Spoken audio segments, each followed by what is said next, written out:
বাসায় হঠাৎ করে মেহমান আসায় মেহমানদের জন্য যেসব আয়োজন করলাম। তো আসসালামু আলাইকুম, welcome to my mini blog.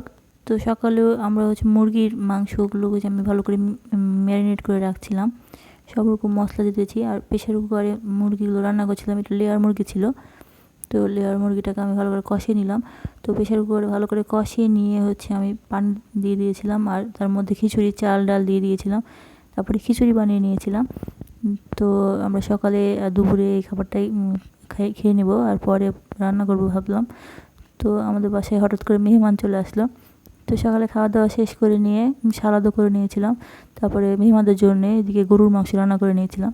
তো গরুর মাংসের ভিতরে এখানে পেঁয়াজ আর আদা রসুন ধনে জিরা মরিচের গুঁড়া হলুদের গুঁড়া সব দিয়ে দিলাম। তো হাতে দিয়ে ভালো করে মেখে নিলাম। তো এভাবে মেখে নিয়ে আমি রান্নাটা তুলে দেবো, যেহেতু মেহমান হঠাৎ করে আসতে চেয়েছে, তো এই জন্যে।